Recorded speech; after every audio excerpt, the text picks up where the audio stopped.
أعوذ بالله من الشيطان الرجيم بسم الله الرحمن الرحيم المال والبنون زينة الحياة الدنيا رب اشرح لي صدري ويسر لي أمري واحلل عقدة من لساني يفقهوا قولي ربي زدني علما ربي زدني علما ربي زدني علما سبحانك لا علم لنا إلا ما علمتنا إنك أنت العليم الحكيم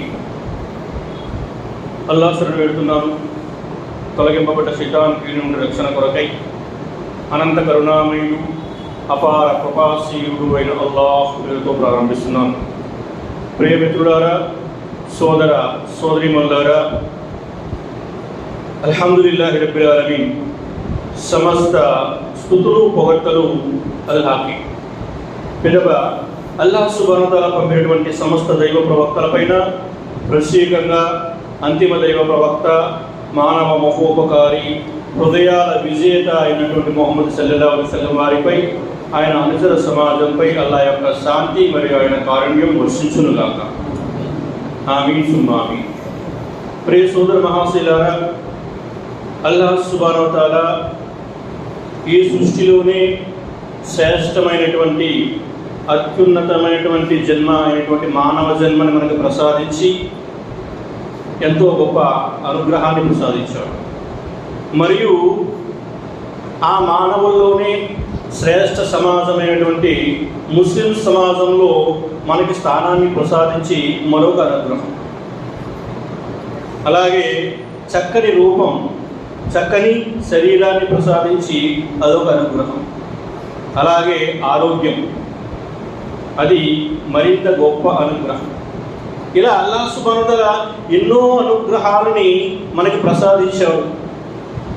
మరి ఆ అనుగ్రహాలలో ఒక అనుగ్రహం ఇన్షాల్లా సంతానం. దాని గురించి ఈరోజు మనం కొన్ని విషయాలు చర్చించుకోవడానికి ప్రయత్నం చేద్దాం. ఈరోజు మన అంశం ఏంటి అంటే అల్లాహ్ అనుగ్రహం, సంతానం. అయితే అల్లాహ్ అనుగ్రహం, ఈ సంతానం మన పాలిట అనుగ్రహమా లేక శాపమా?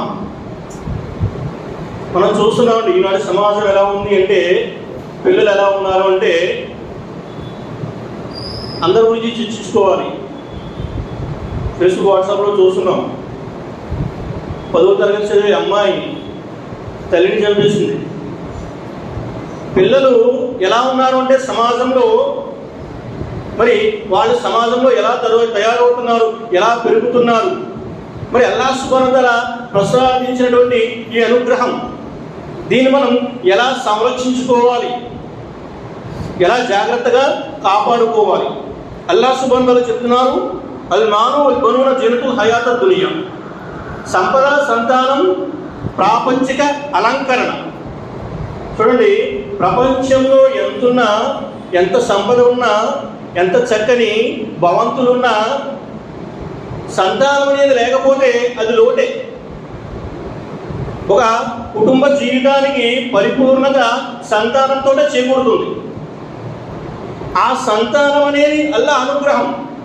ప్రపంచంలో చూడండి, సంపద అల్లాహ్ సుబ్హానహు వ తఆలా అందరికీ ఇస్తాడు. ఎంతో కొంత సంపద అనేది అందరికీ ఇస్తాడు. తక్కువ ఇచ్చేవాడికి తక్కువ ఇస్తాడు, ఎక్కువ ఇచ్చేవాడికి ఎక్కువ ఇస్తాడు. ఎంతో కొంత ఈ సంపద అనేటువంటి అనుగ్రహాన్ని అందరికీ ఇస్తాడు. కానీ సంతానాన్ని అందరికీ కూడా అల్లాహ్ సుబ్హానహు వ తఆలా. అల్లాహ్ సుబ్హానహు వ తఆలా ఖురాన్లో చెప్తున్నారు, లిల్లాహి ముల్కుస్ సమావాతి వల్ అర్ద్ యఖ్లుqu మా యషా. అల్లాహ్ సుబ్హానహు వ తఆలా తాను కోరినది సృష్టిస్తాడు. భూమి ఆకాశాల సామ్రాజ్యం ఆయనదే. ఆయన తాను కోరినది ప్రసాదిస్తాడు. యహబు లిమన్ యషాఉ ఇనాసం వ యహబు లిమన్ యషాఉ జుకూర్. ఆయన తాను కోరిన వారికి ఆడపిల్లల్ని ప్రసాదిస్తాడు, తాను కోరిన వారికి మగపిల్లల్ని ప్రసాదిస్తాడు. ఇంకా తాను కోరిన వారికి మగపిల్లల్ని ఆడపిల్లల్ని కలిపి ఇస్తాడు. ఇంకా కొంతమందికి అసలు సంతానమే ఇవ్వడు. అంటే సంతానం అనేది అల్లాహ్ యొక్క అనుగ్రహం. మరి అల్లాహ్ ప్రసాదించేటువంటి ఈ అనుగ్రహం గురించి అల్లాహ్ సుబ్హానహు వ తఆలా మరొక వాక్యంలో చెప్తున్నారు. మరి ఖురాన్లో వస్తుంది, అల్లాహ్ సుబ్హానహు వ తఆలా సంతానానికి సంబంధించి అది మీ పాలిట శాపం అంటున్నాడు, అది మీ పాలిట ఉపద్రవం అంటున్నాడు, అది మీ పాలిట పరీక్ష అంటున్నాడు. ఇన్నమా అమ్వాలుకుం వ ఔలాదుకుం ఫిత్నా 64వ సూర 15వ వాక్యం. 14వ వాక్యంలో ఏం చెప్తున్నాడంటే అల్లాహ్ సుబ్హానహు వ తఆలా యా అయ్యుహల్లజీన ఆమను ఇన్నమల్ అజ్వాజికుం వ ఔలాదికుం వ అదువ్వలకుం ఫహజురుహుం. మీ భార్యలలో మీ సంతానంలో కొంతమంది మీకు శత్రువులు అంటాడు అల్లాహ్ సుబ్హానహు వ తఆలా. అంటే అల్లాహ్ సుబ్హానహు వ తఆలా ప్రసాదించినటువంటి ఈ అనుగ్రహం, సంతానమైనటువంటి ఈ అనుగ్రహం, ఇది అనుగ్రహంగానే మిగులుతుందా లేదా శాపం అవుతుందా అనే విషయాన్ని అల్లాహ్ సుబ్హానహు వ తఆలా మనకు విడిచిపెట్టాడు. అల్లాహ్ ప్రసాదించినటువంటి ఈ అనుగ్రహాన్ని మనం ఏ విధంగా సంరక్షించుకోవాలి, దాన్ని ఏ విధంగా పరిరక్షించుకోవాలి, ఆయన ఆలిములు అనేక విషయాలు చెప్తున్నారండి. సంతానాన్ని ఎలా సంరక్షించాలి, సంతానం ఎలా తయారైపోతుంది, దాన్ని ఎలా కాపాడుకోవాలి, అనేక విషయాలు చెప్తున్నారు. అయితే ఇన్షాల్లా ఆ విషయాలన్నిటినీ సమకూర్చి నేను మూడే విషయాలు చెప్పదలిచాను. ఒకటి ఏమిటి అంటే సంతానం యొక్క పరిరక్షణలో కుటుంబం యొక్క పాత్ర మొదటిదైతే, రెండవది సమాజం యొక్క పాత్ర, ఆ తర్వాత మన బాధ్యత, ఈ మూడు విషయాలు దైవ ప్రవక్త సల్లల్లాహు అలైహి వసల్లం చెప్తున్నారు. హదీస్ వస్తుంది, అబూ హురైరా రజియల్లాహు తఆలా వారి యొక్క రివాయత్ అనేక సార్లు మనం వినుంటాం. పుట్టే ప్రతి పిల్లాడు, పుట్టే ప్రతి శిశువు సహజ ధర్మమైనటువంటి ఇస్లాం ధర్మంపైనే పుడుతుంది. ఆ తర్వాత అతని తల్లిదండ్రులు అతన్ని యూదుడుగాను, క్రైస్తవుడుగాను లేదా అగ్ని ఆరాధకుడుగాను మార్చివేస్తారు. ఇంకా ప్రవక్త సల్లల్లాహు అలైహి వసల్లం చెప్పారు, పుట్టే ప్రతి జంతువు కూడా మరి స్వచ్ఛంగానే పుడుతుంది, మంచిగానే పుడుతుంది. కానీ తర్వాత ప్రజలు ఏం చేస్తారంటే దాని ముక్కు చెవులు కోసి దాని రూపాన్ని మార్చేస్తారు. చెప్తూ దైవ ప్రవక్త సల్లల్లాహు అలైహి వసల్లం వారు మరి సూర రూమ్ నుండి 30వ సూర 30వ వాక్యాన్ని చదివారు. సహజ స్వభావంపైనే మరి పుడతారు, ఆ స్వభావంపైనే ఉండండి అని చెప్పేసి అల్లాహ్ సుబ్హానహు వ తఆలా చెప్పడం జరుగుతుంది.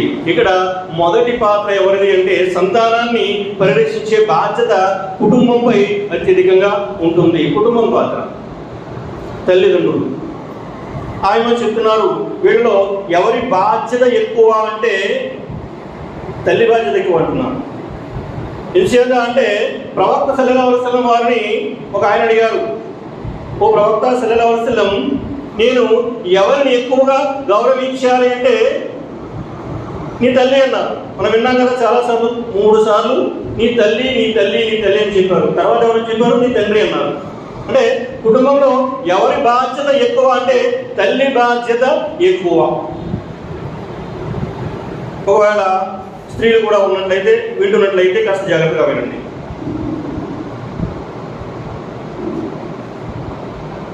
ఆయన చెప్తున్నారు, ఒక కుటుంబం సక్రమంగా ఉండాలి అంటే, సంతానం సక్రమంగా ఉండాలంటే ముందుగా మనం చేయాల్సిన పని ఏమిటి? ఉమర్ బిన్ ఖత్తాబ్ రజియల్లాహు తఆలా వారి దగ్గరికి ఒక వ్యక్తి తన కొడుకుని లాక్కుంటూ వచ్చాడు, ఈడ్చుకుంటూ వచ్చి ఆయనతో చెప్తున్నారు, ఓ అమీరుల్ ముమినీన్, నా కుమారుడు నా మాట అస్సలు వినట్లేదు, నాకు గౌరవం ఇవ్వట్లేదు అంటే ఆ కుర్రాడు చెప్తున్నాడు, ఓ అమీరుల్ ముమినీన్, ముందు చెప్పండి, సంతానం పట్ల తండ్రి యొక్క బాధ్యత ఏంటి? సంతానం పట్ల తండ్రి యొక్క బాధ్యత ఏంటి అంటే ఉమర్ బిన్ ఖత్తాబ్ రజియల్లాహు తఆలా చెప్పారు, మరి సంతానం పట్ల తండ్రి బాధ్యత ఏంటంటే మొట్టమొదట తండ్రి తన సంతానానికి మంచి తల్లిని ఎన్నుకోవాలి, రెండవది మంచి పేరు పెట్టాలి, మూడవది మంచి తర్ఫీర్ ఇవ్వాలన్న.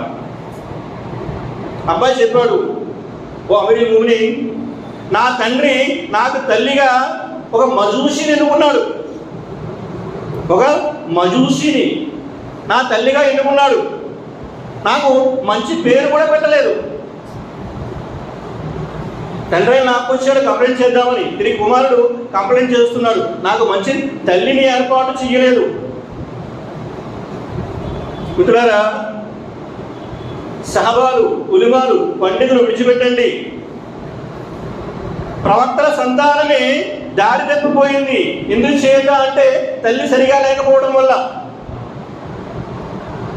అల్లాహ్ సుబ్హానహు వ తఆలా ఖురాన్లో చెప్తున్నారు, సూర తహరీంలో వస్తుంది 66వ సూర 10వ వాక్యంలో. అవిశ్వాసులకు మరి ఉదాహరణగా అల్లాహ్ సుబ్హానహు వ తఆలా లూత్ మరియు నూహ్ అలైహిస్సలాం వారి భార్యను ఉదాహరణగా పెడుతున్నాడు. నూహ్ భార్య తన భర్తకి అవిధేయురాలైపోయింది. నూహ్ అలైహిస్సలాం వారి యొక్క భార్య తన భర్తకి అవిధేయురాలైపోయింది. నూహ్ అలైహిస్సలాం వారి కుమారుడు దుష్టుల్లో కలిసిపోయాడు, దుర్మార్గంలో దుర్జనుల్లో చేరిపోయాడు.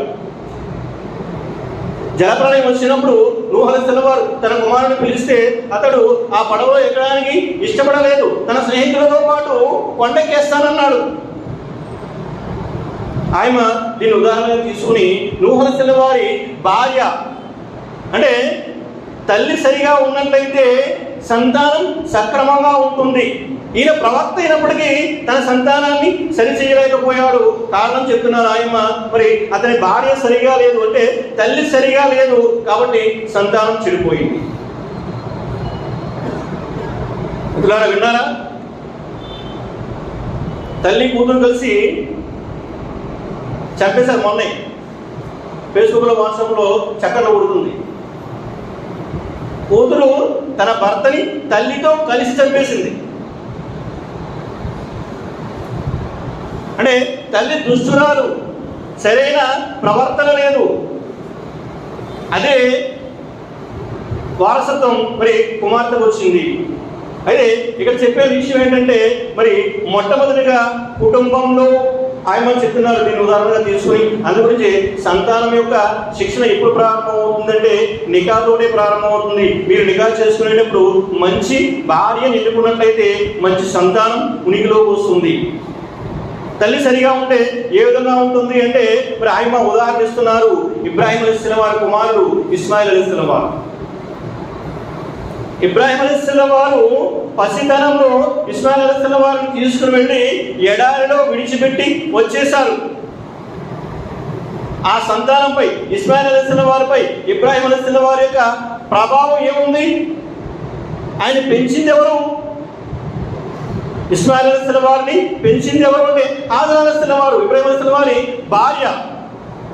మరి ఎడారిలో విడిచిపెట్టి వెళ్ళినప్పటికీ తండ్రి వారి యొక్క ఆలనా పాలన చూడపోయినప్పటికీ, వారి సంరక్షణ బాధ్యత వహించకపోయినప్పటికీ, అల్లాహ్పై విడిచిపెట్టేసినప్పటికీ ఆ తల్లి ఉత్తమ ఇల్లాలైనటువంటి హాజరా అలైహిస్సలాం వారు తన సంతానాన్ని విధేయుడిగానే పెంచారు. మరి దానికి ఒకే ఒక ఉదాహరణ, ఇబ్రాహీం అలైహిస్సలాం వారు వచ్చి ఇస్మాయిల్ అలైహిస్సలాం వారితో, ఓ నా కుమార, నేను నిన్ను కలలో చూశాను, జుబా చేస్తున్నట్టుగా పద జుబా చేసేస్తానంటే ఆయన సిద్ధమైపోయాడు.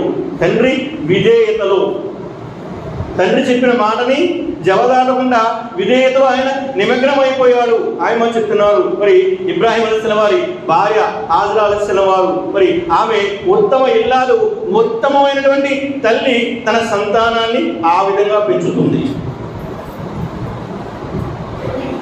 ఆ తర్వాత తండ్రి యొక్క బాధ్యత, తల్లి బాధ్యత వస్తుంది. ఆ తర్వాత తండ్రి యొక్క బాధ్యత కూడా వస్తుంది.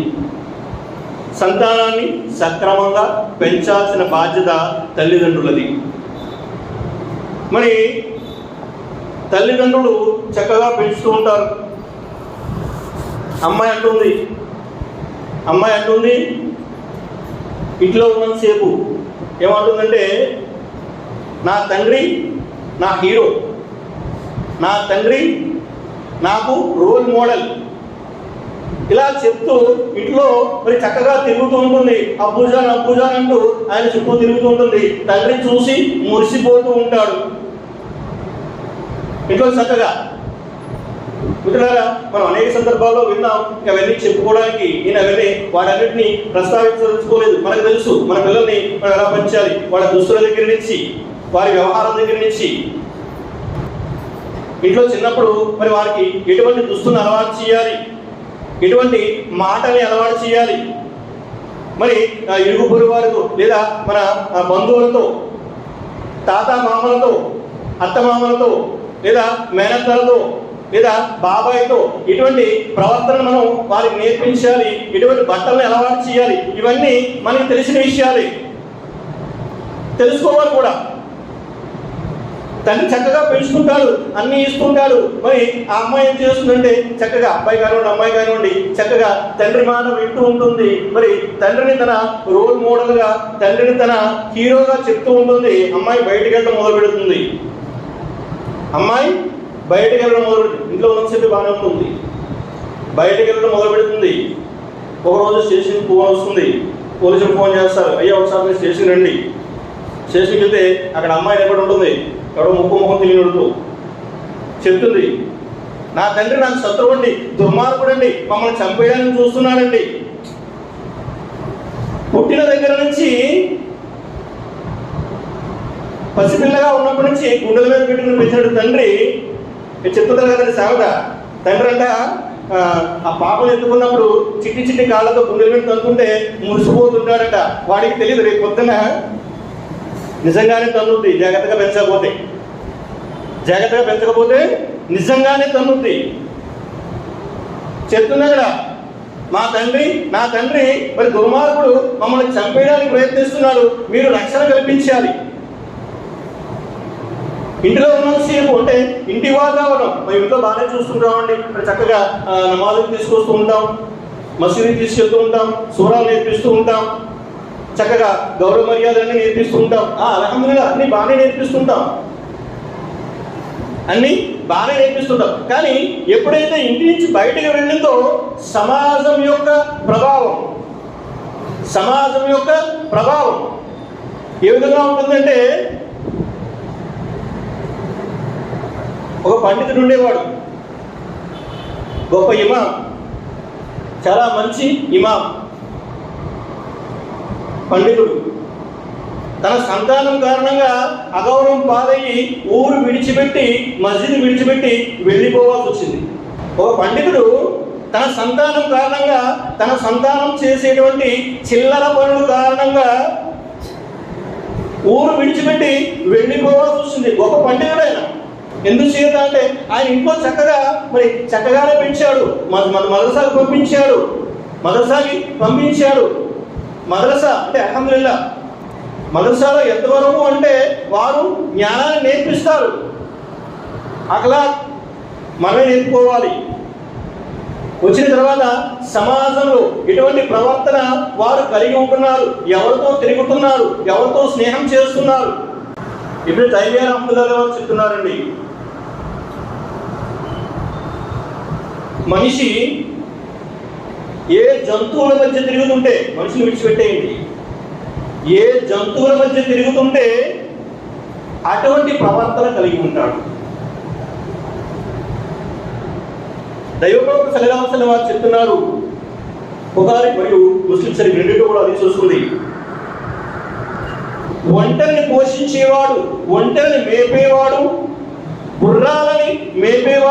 గుర్రాలని పోషించేవాడు గర్వాన్ని అహంభావాన్ని కలిగి ఉంటాడు.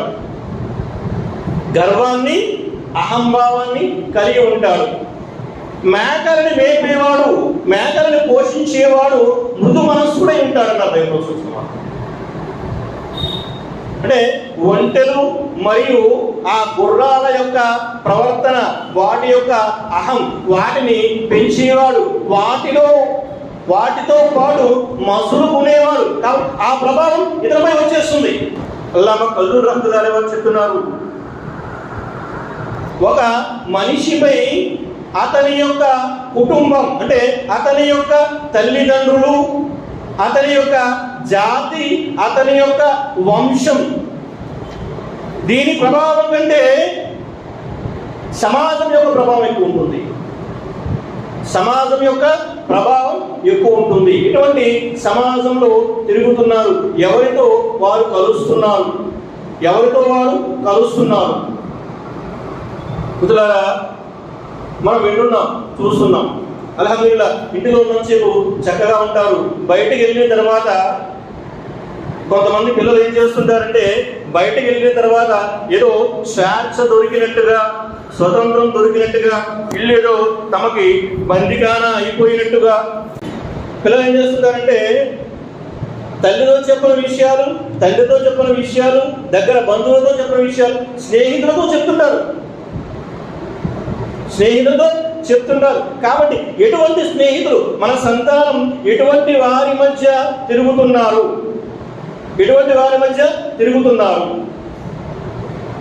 ఆ కాలేజ్ బాగుంటుందండి, ఎడ్యుకేషన్ బాగుంటుంది, డెవలప్మెంట్ ఉంటుంది, ఈ కాలేజ్ బాగుంటుంది.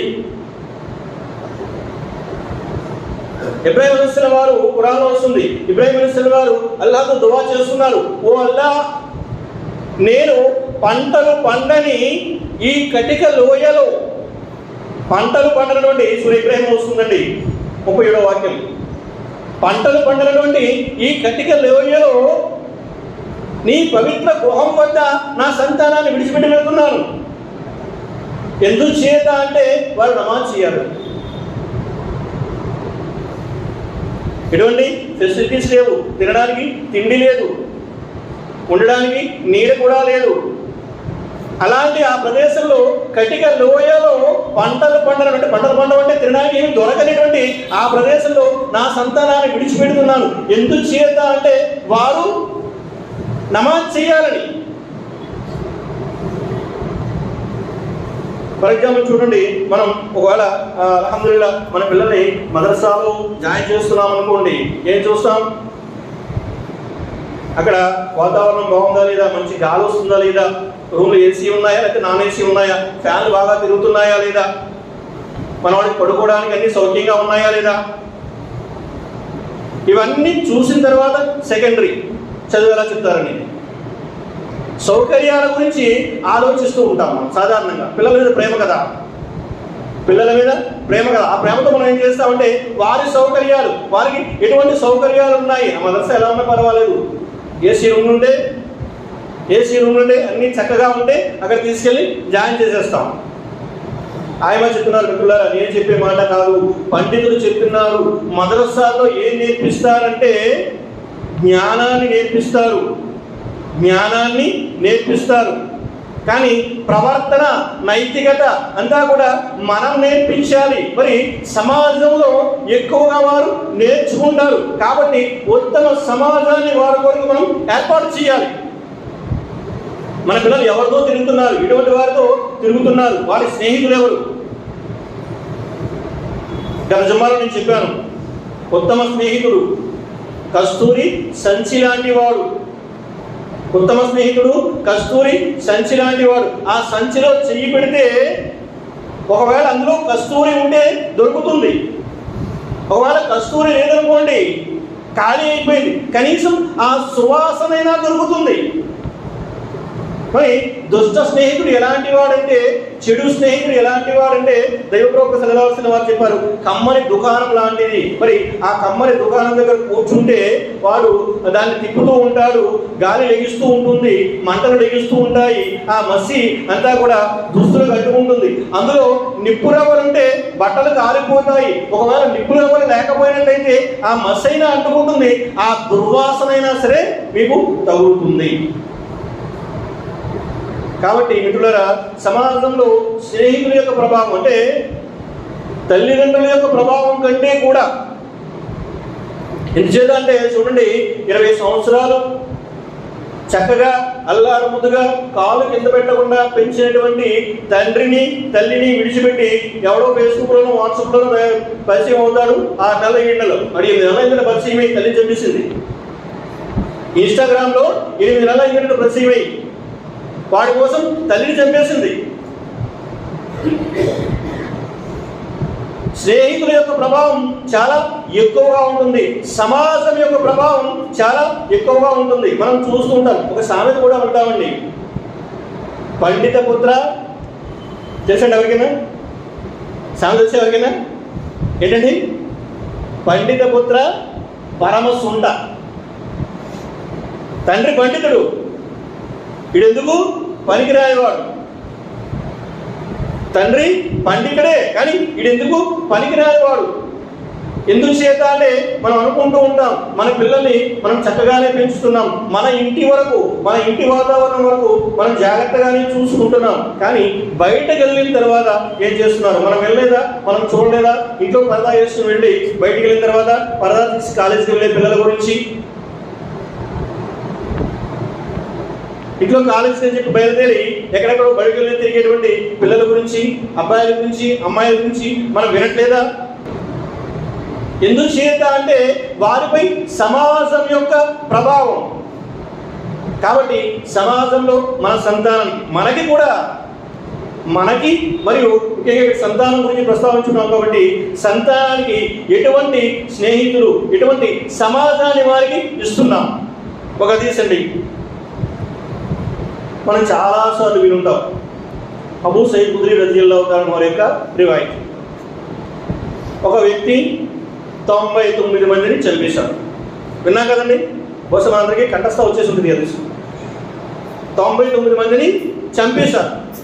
చంపేసిన తర్వాత ఆయనలో పశ్చాత్తాపం ప్రారంభమైంది. ఒక భక్తుడి దగ్గరికి వెళ్ళాడు, పరమ భక్తుడు. ఆయన అడిగాడు, అయ్యా మరి నేను ఇన్ని హత్యలు చేశాను, 99 హత్యలు చేశాను, అల్లాహ్ తాలా నన్ను క్షమిస్తాడా? ఆ భక్తుడు చెప్పాడు, లేదు మరి దుర్మార్గుడా, ఇన్ని హత్యలు చేసిన తర్వాత నీకు క్షమాపణ ఉంది కంటే ఇతర కోపంతో అతన్ని కూడా చంపేశాడు. ఆ తర్వాత కొంతకాలం తర్వాత, అంటే 100 పూర్తి అయిపోయింది, మళ్ళీ అతనిలో పశ్చాత్తాపం ప్రారంభమైంది. ఒక పండితుడి దగ్గరికి వెళ్ళాడు. ఒక పండితుడి దగ్గరికి వెళ్ళాడు. వెళ్ళి ఆ పండితుని అడిగాడు, అయ్యా నేను 100 హత్యలు చేశాను, అల్లాహ్ నన్ను క్షమిస్తాడా? ఆయన చెప్పారు, అల్లాహ్ నన్ను క్షమిస్తాడు. అయితే నువ్వు ఒక పని చేయాలి. ఏం చేయాలంటే, నువ్వు ఏ సమాజం మధ్య అయితే ఉన్నావో అది సరైన సమాజం కాదు, అది సరైనటువంటి సమాజం కాదు. కాబట్టి ఆ సమాజాన్ని విడిచిపెట్టి వెళ్ళిపో, హిజ్రత్ చేయి. మొహరం నెల ప్రవక్త వారు హిజ్రత్ చేశారు. దుర్జనుల మధ్య నుంచి, దుర్మార్గుల మధ్య నుంచి సజ్జనుల వైపు, మంచి వైపు. దైవ ప్రవక్త సల్లల్లాహు అలైహి వసల్లం చెప్తున్నారు, ఈ సమాజం నీకు సరిపోదు, వీళ్ళు మంచి ఉంటే నువ్వు ఇలాగే ఉంటావు, అందులో ఎవడు మంచి లేడు. కాబట్టి నువ్వు ఆ సమాజాన్ని విడిచిపెట్టి దూరంగా వెళ్ళిపో. ప్రవక్త సల్లల్లాహు అలైహి వసల్లం చెప్తున్నారు, ఆ పండితుడు ఆయనకి చెప్పాడు, మళ్ళీ ఎప్పుడు తిరిగి రాకు, ఆ దుర్మార్గుల మధ్యకు మళ్ళీ ఎప్పుడు కూడా తిరిగి రాకు అని చెప్పేసి చెప్పడం జరిగింది. ఏది స్థిరమైన తర్వాత బయలుదేరాడు. ఆయన దారి మధ్యలో ఆయనకి మరణం వచ్చేసింది, ఆయన చనిపోయాడు. దూతలు వచ్చారు, స్వర్గదూతలు వచ్చారు, నరకదూతలు వచ్చారు, వాదోపవాదాలు అవుతున్నాయి, మేము తీసుకెళ్లాలని. చివరికి ఒక దూత అక్కడికి వచ్చి చెప్పారు, మానవాకారంలో మీరు అక్కడ అతడు వెళ్ళాల్సిన ప్రదేశం, అతడు ఎక్కడికైతే హిజ్రత్ చేయదలిచాడో ఆ ప్రదేశాన్ని మరియు అతను బయలుదేరిన ప్రదేశాన్ని రెండింటినీ కొలవండి, ఏది దగ్గరగా ఉంటే వాళ్ళు తీసుకెళ్ళిపోండి. అంటే అతను బయలుదేరి వెళ్ళాల్సిన ప్రదేశం దగ్గరగా ఉంటే మరి మంచి వాళ్ళు తీసుకెళ్ళిపోతారు, అతను బయలుదేరిన ప్రదేశం దగ్గరగా ఉంటే చెడ్డ వాళ్ళు తీసుకెళ్ళిపోతారు. అల్హమ్దులిల్లాహ్ ఈ హదీస్ గురించి మనందరికీ తెలుసు. ఇక్కడ ఆయన ఏం చెప్తున్నారంటే, సమాజం సరిగా లేకపోయినట్లయితే ఇబ్రాహీం అలైహిస్సలాం వారు ఆయన చెప్తున్నారు, ఇబ్రాహీం అలైహిస్సలాం వారు హాజరా అలైహిస్సలాం వారిని మరియు ఇస్మాయిల్ అలైహిస్సలాం వారిని ఆ ఎడారిలో తీసుకెళ్లి విడిచిపెట్టారు. ఎందుచేత అంటే దుష్ట సమాజం యొక్క ప్రభావం వారిపై పడకూడదని అల్లాహ్ ఆదేశం. అక్కడ ఎటువంటి సౌకర్యాలు లేకపోయినప్పటికీ, తినడానికి తిండి కూడా లేకపోయినప్పటికీ పవిత్రమైనటువంటి గృహం ఉంది, నమాజ్ చదువుతారు అనే ఉద్దేశంతో వారిని అక్కడ విడిచిపెట్టడం జరిగింది. కాబట్టి మిత్రులారా, తల్లిదండ్రుల ప్రభావం కొంతవరకే ఉంటుంది. తర్వాత వారు మరి బయట ప్రపంచంలో బ్రతకాల్సి ఉంటుంది, సమాజంలో వారు కలవాల్సి ఉంటుంది. కాబట్టి మనం వారి కొరకు ఎటువంటి సమాజాన్ని ఏర్పాటు చేస్తున్నాము, మరి ఆ విషయాన్ని మనం చూసుకోవాలి. మరి మంచి సమాజాన్ని, మంచి స్నేహితులని మనం ఇచ్చినట్లయితే వారిని సంరక్షించినట్లే. లేకపోయినట్లయితే వారు మనకి శత్రువులుగా తయారవుతారు, వారు మన పాలిట ఉపద్రవంగా తయారవుతారు. మిత్రులారా, మరి ఈ విషయాన్ని మనం జాగ్రత్తగా మరి ఆకలింపు చేసుకోవాలి.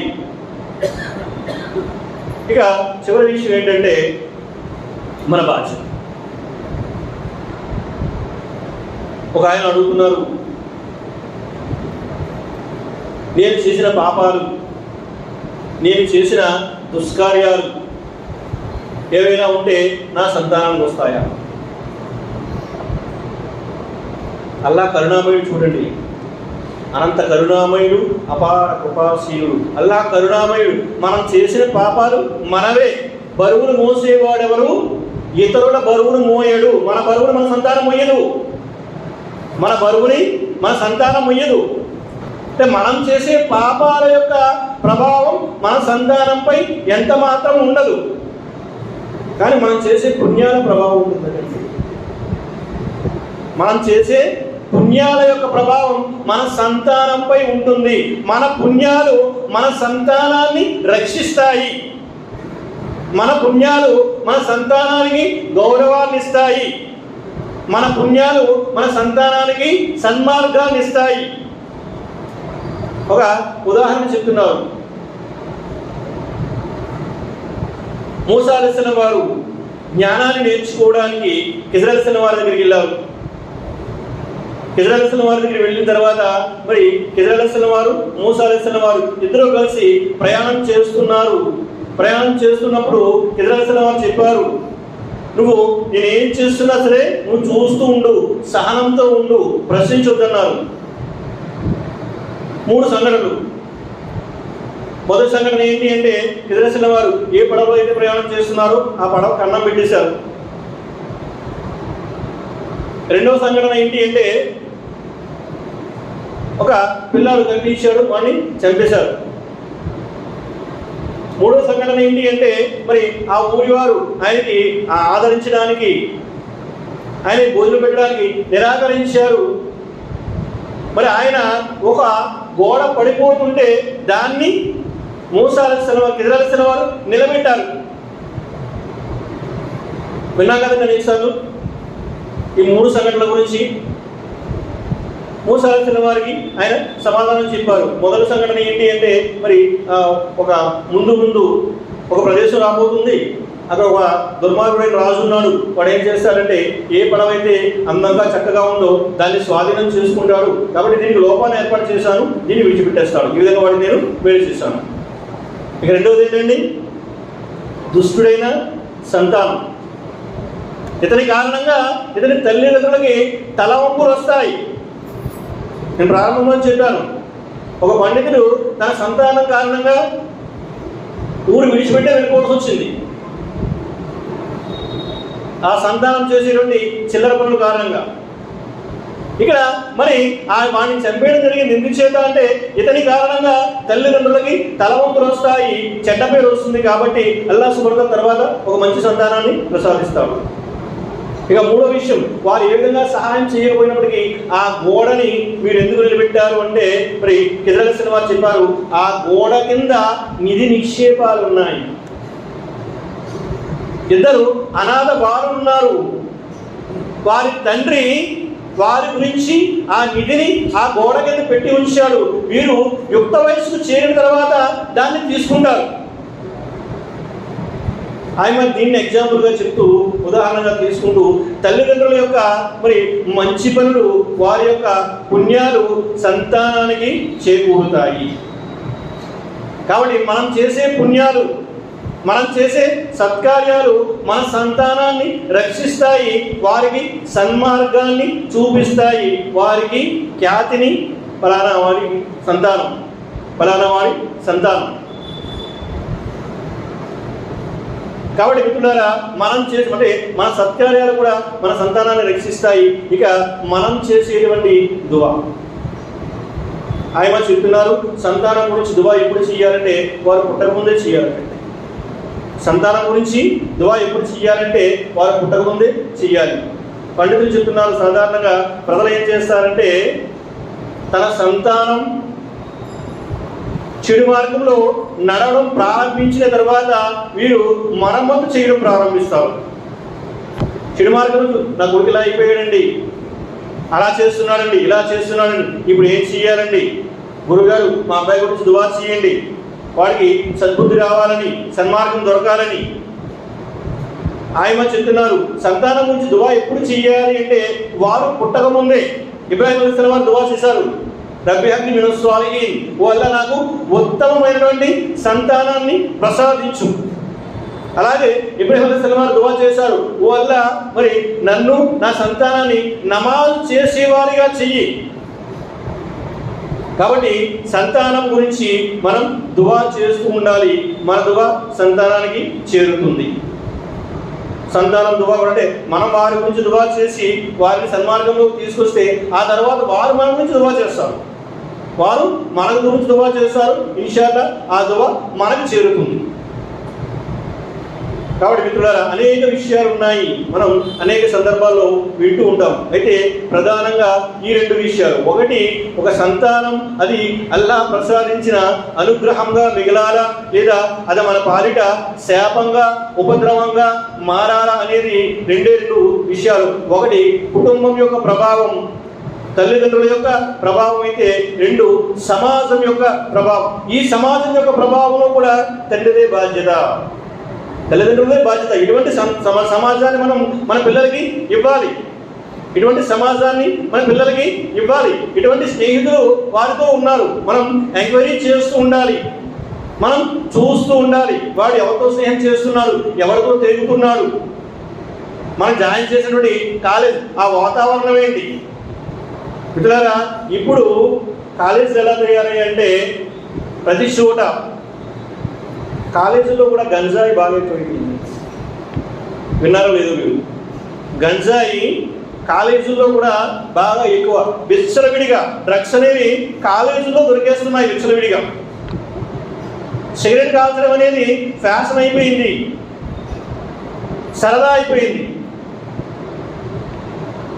మీరు ఇటువంటి ధర్మానికి చెందిన వారితో తిరుగుతూ ఉంటారో మీరు కూడా ఆ ధర్మంలోనే కలిసిపోతారు. మీరు ఎటువంటి స్వభావం కలిగినటువంటి వారితో తిరుగుతుంటారో మీరు కూడా ఆ విధంగానే తయారైపోతారు. దైవప్రవక్త సల్లల్లాహు అలైహి వసల్లం వారు చెప్పారు, జంతువుల యొక్క అంటే జంతువుల మధ్య తిరుగుతున్నప్పుడు జంతువుల యొక్క ప్రభావమే మీపై పడినప్పుడు, సమాజంలో మనుషుల మధ్య తిరుగుతున్నప్పుడు వారి ప్రభావం మనపై పడదా? కాబట్టి మనం ఇటువంటి మనుషుల మధ్య తిరుగుతున్నాము, ఇటువంటి సమాజంలో ఉంటున్నాము, ఈ విషయాన్ని అంటే మన సంతానం ఇటువంటి వారి మధ్య తిరుగుతుంది, ఈ విషయాన్ని మనం గమనిస్తూ ఉండాలి. అవసరమైతే సమాజం బాగోలేకపోయినట్లయితే అక్కడి నుంచి షిఫ్ట్ అయిపోవాలి. ఇక్కడ ఉన్నామండి, అన్ని సౌకర్యాలు బాగున్నాయి, చక్కగా నీళ్లు దొరుకుతాయి, హాస్పిటల్ దగ్గరగా ఉంది, స్కూల్ దగ్గరగా ఉంది, అన్నీ బాగున్నాయి. కానీ సమాజం మంచిది కాకపోయినట్లయితే అన్నీ బాగుంటాయి, కానీ సమాజం ఈ సంతానాన్ని చెడగొట్టేస్తుంది, వాడికి శత్రువు అయిపోతాడు. కాబట్టి అవసరమైతే సంతానం కోసం, సంతానం యొక్క శిక్షణ కోసం హిజ్రత్ చేయండి అంటున్నారు.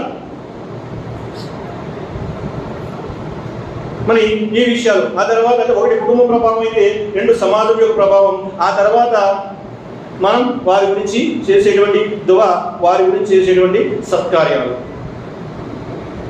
అల్లాహ్ సుబ్హానహు వ తఆలా మనందరికీ చెప్పడం కంటే వినడం కంటే ఎక్కువగా ఆచరించే భాగ్యాన్ని ప్రసాదించుగాను. వల్ల మా అందరి పాపాలు క్షమించు, మనందరినీ మన్నించు.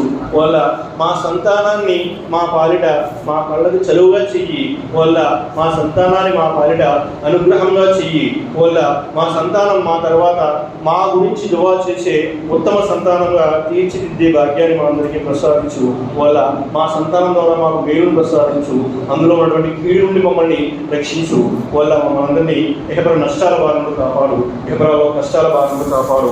వల్ల మమ్మల్ని అందరినీ ఇహపరాలో అవమానాల బారి నుండి కాపాడు.